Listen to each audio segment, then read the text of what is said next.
Stuart Collins, 22, vanished on January 7, 1990, after attending a keg party at his home in Orlando, Florida, with his older brother Scott. After the party, Stuart got dressed up and left, taking a ride to the Fairbanks Inn, a bar in Winter Park, Florida. It was a place he frequented with his brother, but this time he went alone. At 1:30 a.m., Stuart made a troubling phone call to his roommate, saying he was with a woman and that her husband was present. He then told his roommate, "If you don't hear from me, worry about me." Stuart purchased a six-pack of beer at the bar and left on foot. After that, he was never seen or heard from again. Authorities later interviewed the woman Stuart had been with, but she denied flirting with him and claimed she left the bar with her husband. Despite this, the circumstances surrounding Stuart's disappearance remain mysterious. Stuart had been born in West Virginia as the youngest of 5 sons, shortly after his father's death. He had grown up in poverty and lived in public housing. He and his brother Scott were very close, often playing in bands together at night, while Stuart worked as an electrician during the day. Stuart was known to be popular with women and enjoyed outdoor activities like fishing and water skiing. Scott described his brother as a material boy who was interested in owning nice things. He had several valuable possessions, including a boat and 2 cars, and Scott doesn't believe Stuart would have left everything behind voluntarily. The lack of clear answers about what happened that night, coupled with Stuart's unexplained disappearance, has left the case unsolved and his whereabouts unknown.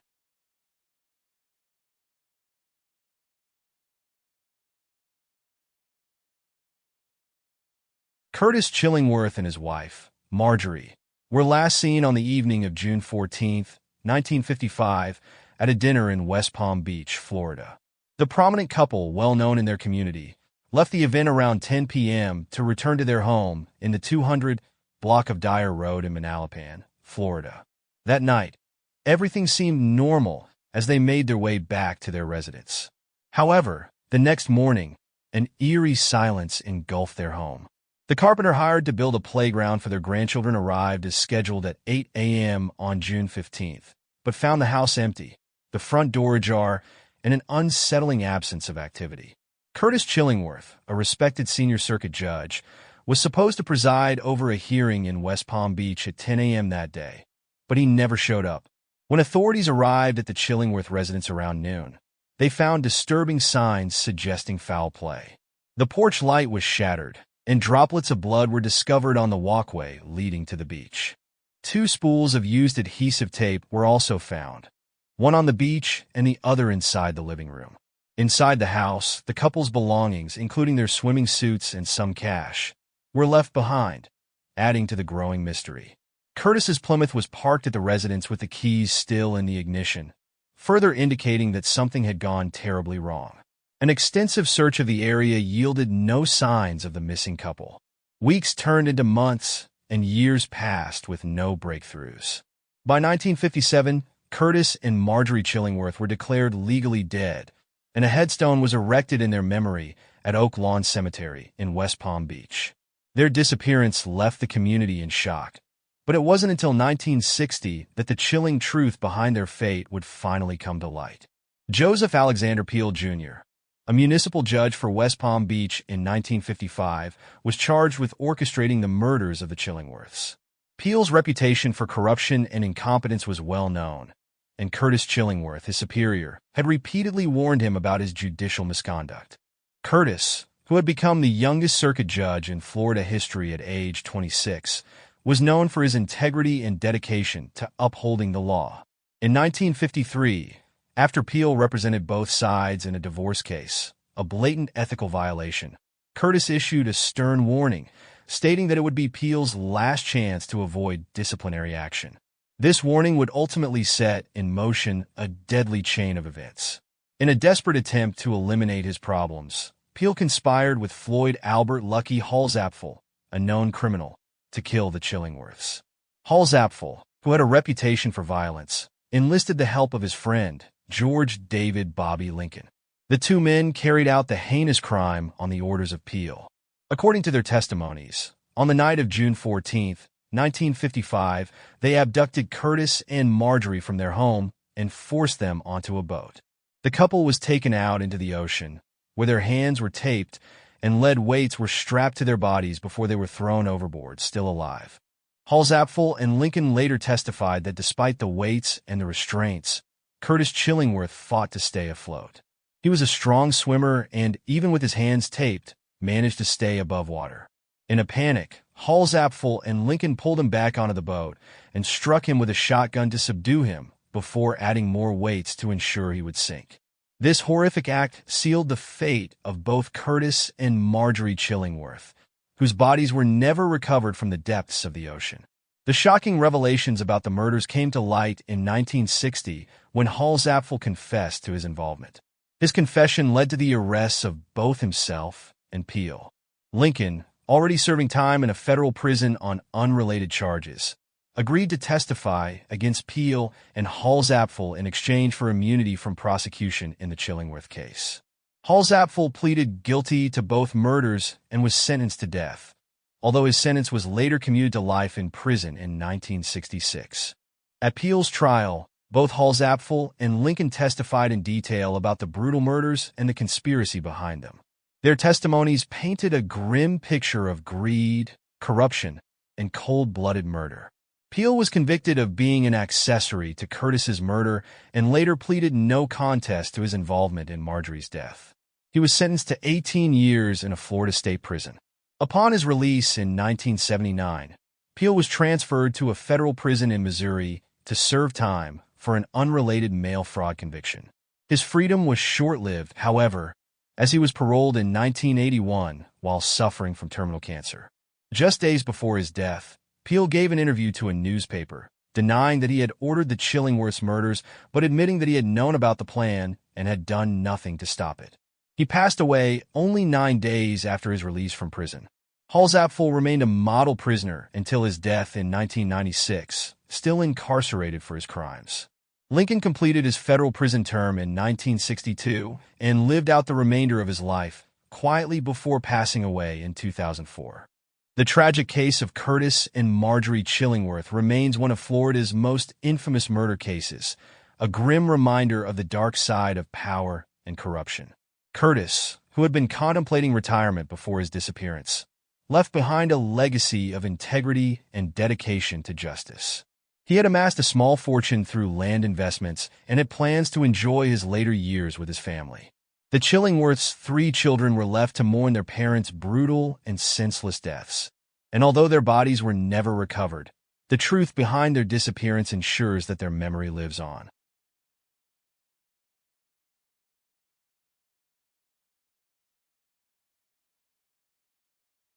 Stephanie Clemens was last seen outside her residence in Miramar, Florida, on May 20th, 2018, as she was preparing to leave for work at Jackson Memorial Medical Center, where she worked as a phlebotomist.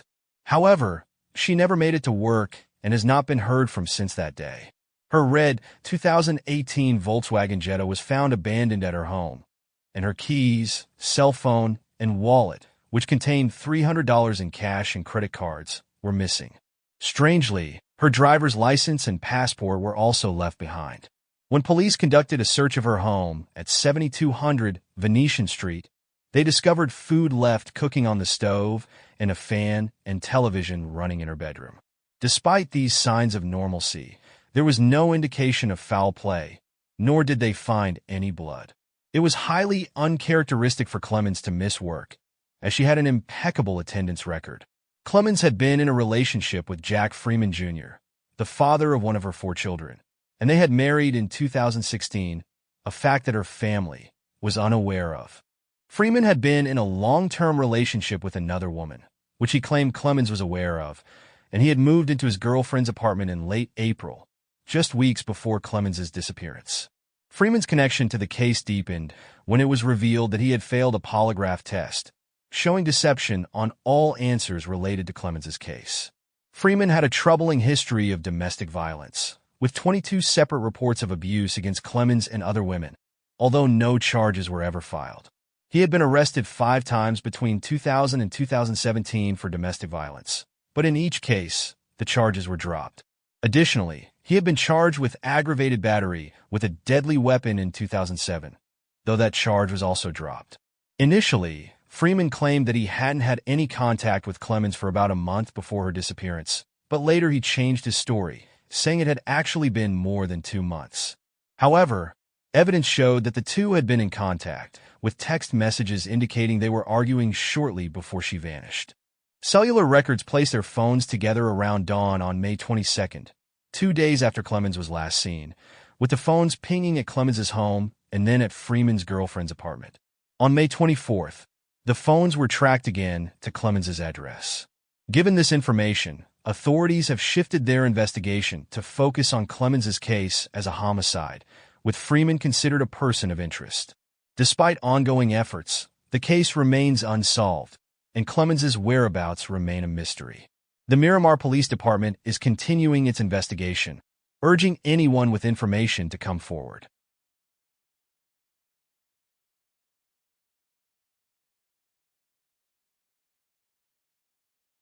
Alyssa Chiarelli was last seen on April 17, 2022. On that day, she left the Holiday Hotel located in the 2300 block of US 19 in Holiday, Florida, to meet with a man named Scott Preston Quinn. The circumstances surrounding her disappearance initially appeared routine, but the investigation quickly revealed disturbing details that cast a dark shadow over her fate. When police first questioned Quinn about Alyssa's disappearance, he claimed that he had encountered her at the Embassy Food and Gas, a convenience store located in the 6600 block of Embassy Boulevard in Port Richey, Florida. According to Quinn's initial account, Alyssa had sold him drugs at the store before getting into a dark-colored car with an unidentified man and woman and driving away. He stated that he hadn't seen her again after that interaction. A surveillance video from Embassy Food and Gas confirmed that Alyssa had been at the store on the afternoon of April 17th, with the footage showing her at 3:54 p.m. She was wearing a pair of black and white Champion slide-on sandals and carrying 2 purses. However, as investigators dug deeper into Quinn's story, inconsistencies began to emerge. It became clear that Quinn had not been entirely truthful during his initial interview. In a subsequent police interview, Quinn admitted that he had lied. He revealed that he had, in fact, spent more time with Alyssa after their encounter at Embassy Food and Gas. Quinn stated that he and Alyssa had gone into a wooded area off Cherry Creek Lane in Port Richey to inject fentanyl together. This location was notably close to the home of Quinn's sister, where he had been staying on the day Alyssa disappeared. According to Quinn's confession, Alyssa lost consciousness after using the drugs. He claimed that he became frightened and decided to leave her in the woods, hoping she would wake up on her own. Authorities launched an extensive search of the area Quinn had described. During the search, they discovered some of Alyssa's belongings, including her black and white Champion sandals and one of the purses she had been seen carrying in the Embassy Food and Gas surveillance footage. The discovery of these items added weight to Quinn's revised statement and raised concerns about Alyssa's well-being. Investigators brought Quinn in for another round of questioning, during which he provided further disturbing details. He admitted that after Alyssa lost consciousness, he had taken advantage of the situation by stealing several of her belongings. These items included cash, drugs, 3 or 4 cellular phones, and a Michael Kors backpack. Quinn's actions following Alyssa's incapacitation revealed a cold and calculated approach to covering his tracks. Quinn's story took a darker turn when he confessed that he had returned to the wooded area early on the morning of April 18th, only to find Alyssa dead. Rather than alerting the authorities or attempting to revive her, he decided to dispose of her body. Quinn admitted that he placed Alyssa's body in a dumpster located behind the Embassy Food and Gas. He also confessed to hiding her purse and shoes in the woods to further obscure evidence of their encounter. Additionally, after realizing that the phones he had stolen were locked and therefore useless to him, he threw them into a dumpster near Carrabba's Italian Grill, located at the intersection of US 19 and Graphic Drive. Some of Alyssa's other belongings were pawned for cash. Based on Quinn's confession and the evidence gathered during the investigation, authorities arrested him on multiple charges. These charges included tampering with physical evidence, false verification of ownership, dealing in stolen property, providing false information to law enforcement during a missing persons investigation, and grand theft. Quinn remains in custody as he awaits trial. Despite Quinn's detailed confession and the recovery of some of Alyssa's belongings, her body has not been found. Authorities believe that Alyssa Chiarelli is no longer alive, and her case is being treated as a homicide investigation.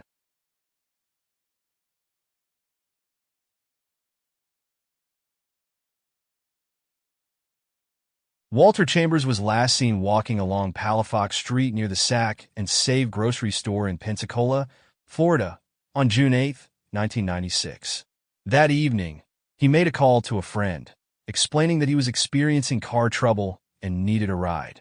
Unfortunately, the friend was unable to pick him up, and that phone call was the last confirmed contact anyone had with Chambers.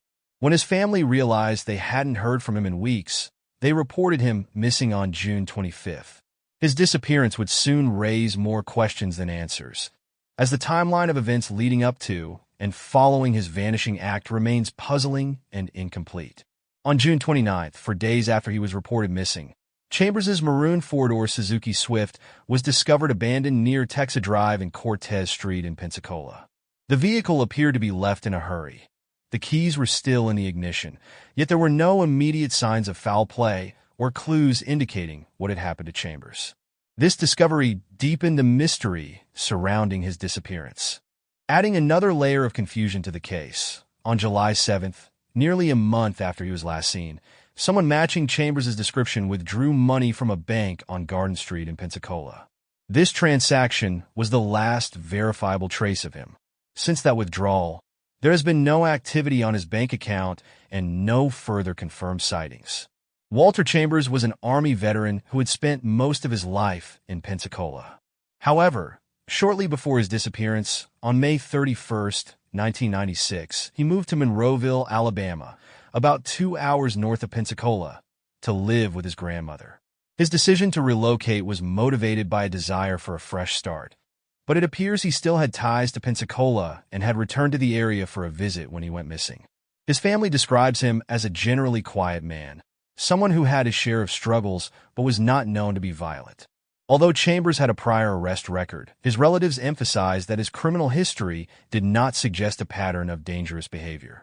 Despite extensive efforts by the Pensacola Police Department and other law enforcement agencies, there have been few leads in Chambers' case. The circumstances of his disappearance remain murky and frustratingly unclear. What caused his car to be abandoned with the keys still inside? Who made the bank withdrawal on July 7th? And was it truly Chambers, or did someone else have access to his bank account? And perhaps most hauntingly, what happened to Chambers after that last sighting on Palafox Street? The case of Walter Chambers' disappearance has remained unsolved for nearly 3 decades. If you have any information regarding Walter Chambers' disappearance, please contact the Pensacola Police Department at 850-435-1900.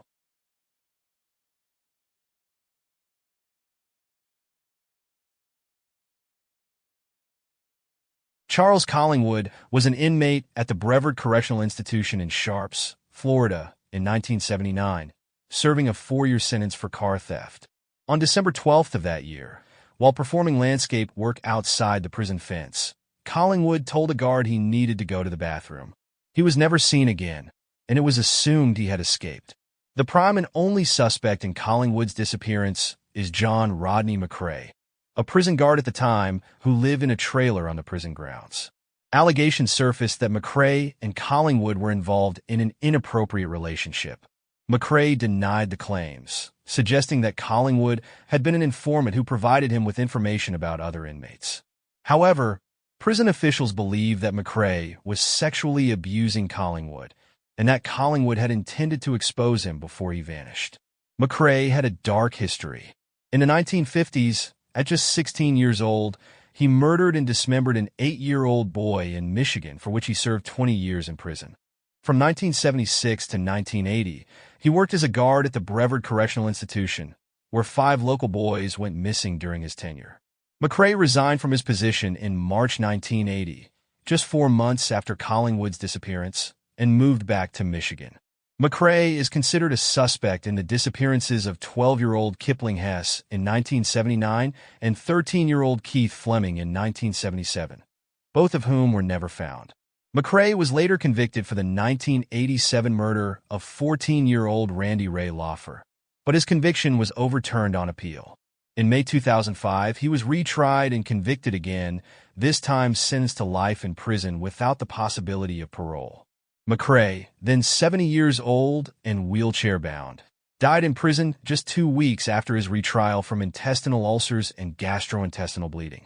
Investigators strongly believe that McRae may have committed more murders than he was convicted of, including the murders of Collingwood, Kipling Hess, and Keith Fleming. Despite offers of immunity for information on the boys' bodies, McRae maintained his innocence until his death. However, his wife later claimed that he admitted to killing both Hess and Collingwood. Although Collingwood had a history of escapes, he typically followed a predictable pattern afterward, which he did not do in this case. Other inmates have implicated McRae in assisting Collingwood's escape from the prison. Given the circumstances, foul play is suspected, and Collingwood's case remains unsolved.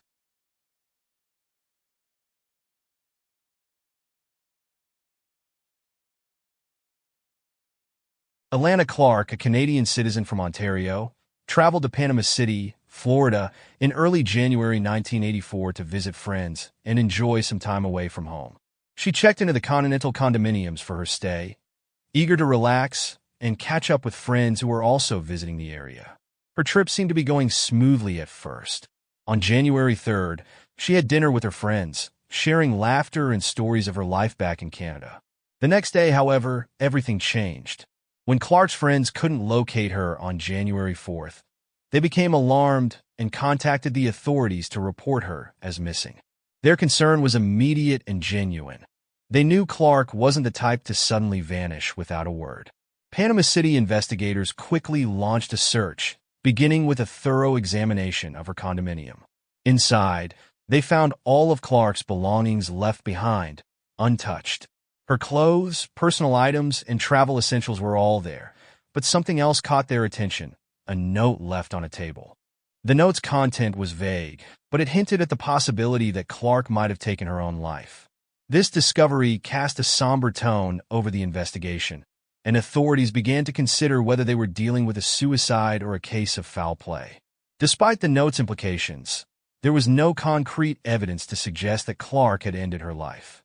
Investigators searched the condo complex and surrounding areas, hoping to find any sign of her, but their efforts yielded nothing. As days turned into weeks, the case grew colder. Clark's friends and family were left with more questions than answers. Had she left voluntarily? Was the note a genuine farewell or a misleading clue? Without any leads, the case went stagnant. In 1997, more than a decade after Clark's disappearance, Panama City authorities decided to reopen the investigation. Advances in forensic science and investigative techniques gave them hope that they might uncover new evidence. They brought cadaver dogs to search the areas around the Continental condominiums once more, but once again, they found nothing. As part of their renewed efforts, they also sent the note Clark had left to the United States Secret Service for handwriting analysis. They wanted to confirm whether Clark had actually written it herself, or if someone else had forged it. The results of this analysis were never publicly released, adding another layer of mystery to the case. In March 2000, a potential breakthrough appeared to emerge when an inmate in a Florida prison claimed responsibility for Clark's disappearance. He wrote a letter to a friend, stating that he had killed her. Authorities took this confession seriously and launched an investigation into his claims. However, after a thorough review, they concluded that the inmate's story didn't hold up under scrutiny. He hadn't been involved in Clark's disappearance, and the confession was dismissed as a false lead. That same year, another possible lead surfaced. A woman matching Clark's description had reportedly died in a New York City hospital in May 2000. This lead seemed promising at first, but further investigation revealed that the deceased woman was not Alana Clark. Once again, the trail went cold. Despite the passage of time, Clark's case remains open. Authorities continue to list her as a missing person, but after nearly 4 decades without any sign of her, she is presumed to be deceased.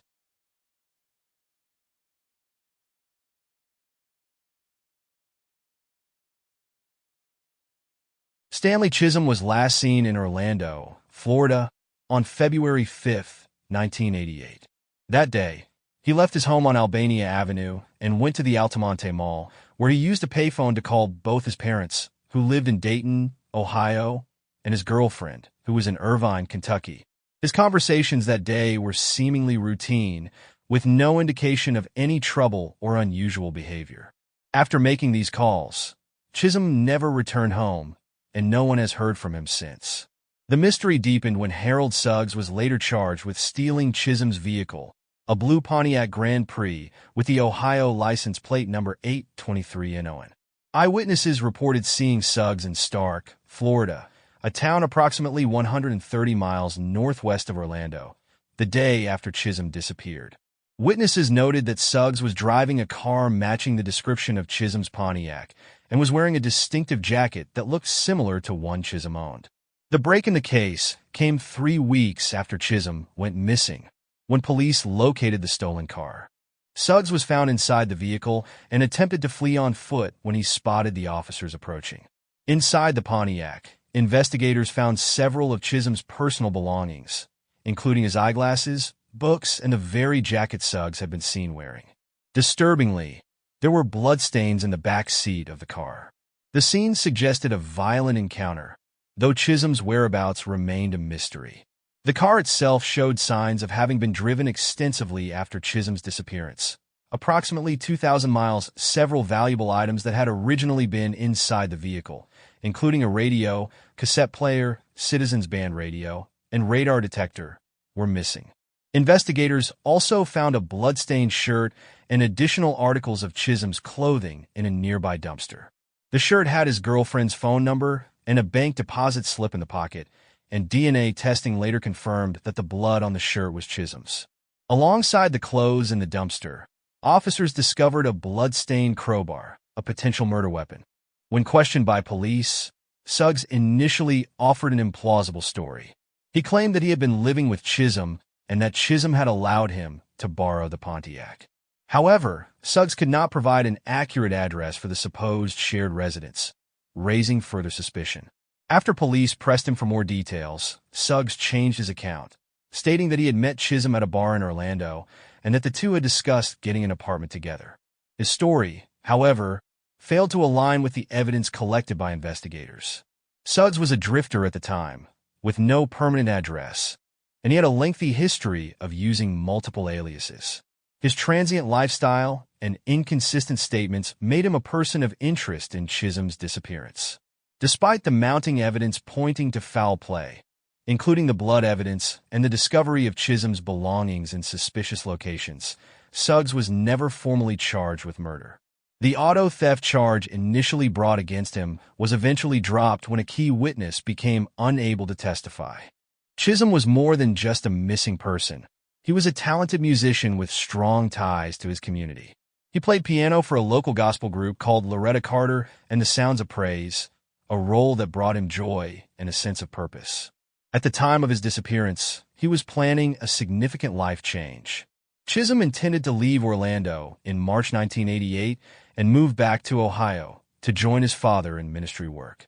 The unexplained disappearance of Stanley Chisholm remains a haunting mystery more than 3 decades later.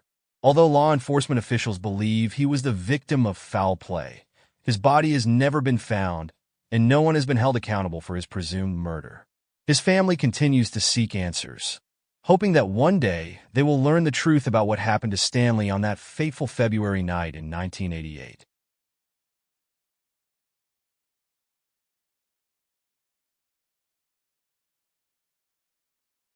Kiana Cole was last seen on February 8, 2019, after being dropped off at Shady Oak Villa Circle in Brooksville, Florida, to visit a friend. She left her friend's house at around 11 p.m., but she never made it home. Her last known whereabouts were walking along Dr. Martin Luther King Jr. Boulevard, heading towards Broad Street. Despite extensive efforts, she has never been heard from again. Kiana's disappearance came just months after a traumatic incident in October 2018, when she was the victim of a brutal beating and an attempted strangulation. At the time, she was 5 months pregnant, but as a result of the attack, she tragically lost the baby. Her ex-boyfriend, Dwayne Williams, was arrested and charged with aggravated battery, which was later upgraded to attempted homicide. The case against him was set to go to trial, and Kiana was scheduled to give a deposition about the attack on February 11, 2019, just days after her disappearance. However, she missed the appointment, and her cousin later revealed that she had been receiving threats and was fearful about having to testify. This led her family to believe that the previous attack might be connected to her sudden vanishing. At the time of her disappearance, Dwayne Williams was out on bond, and in June 2020, the case against him was dismissed due to lack of evidence, as Kiana, the primary witness, could not be found. Kiana left behind a 3-year-old son, who is now in the care of relatives. Despite struggles with addiction, her family insists that she had a bond with her son and would never have voluntarily abandoned him. Foul play is suspected in her case, and her disappearance remains unsolved.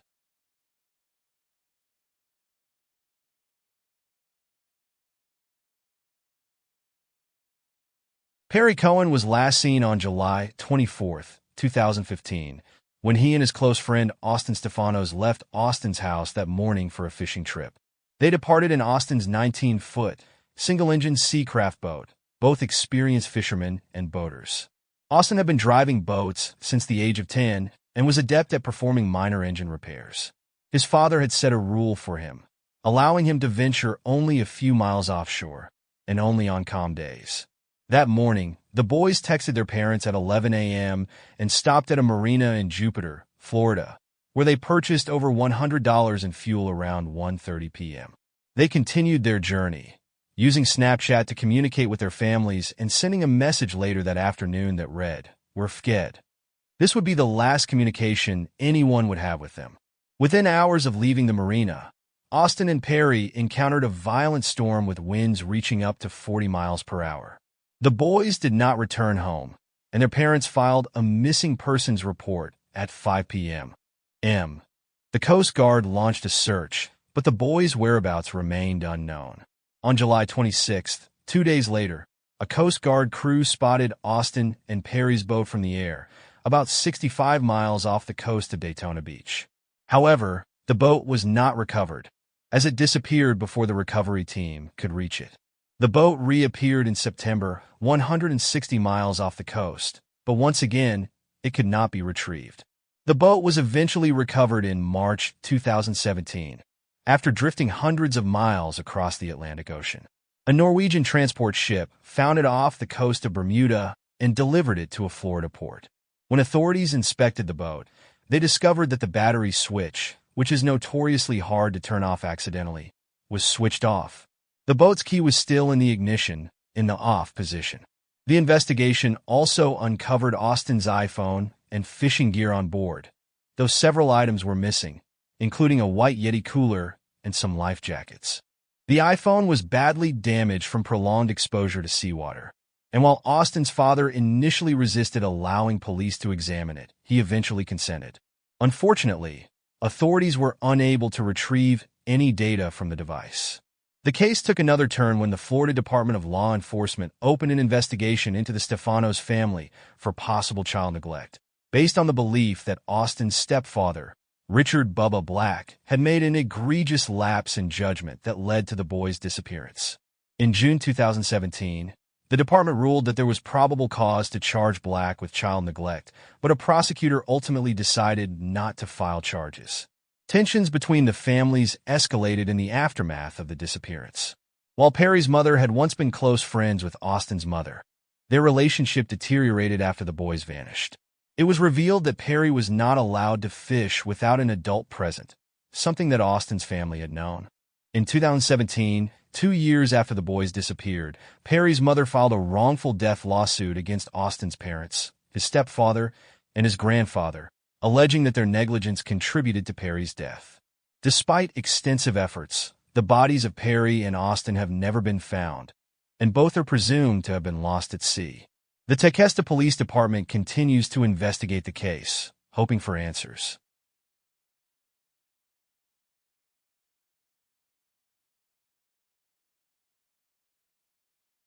Florence Coker was last seen on July 18, 1981, in Crystal River, Florida. According to her husband, the two had an argument, and afterward, She packed some personal belongings, including her makeup and around $1,000 in cash, before leaving their home on County Road 486 sometime between 2:30 and 5 p.m. After that, Florence was never heard from again. It wasn't until 2 days later that her husband reported her missing.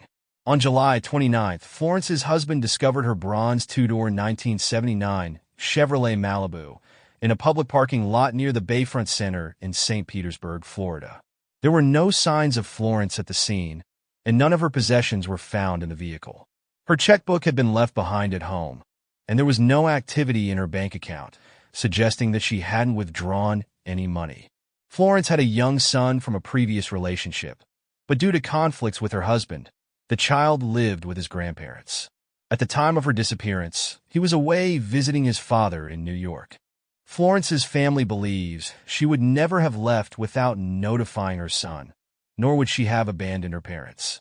Her father, in particular, had serious heart problems, and Florence was deeply concerned about his health.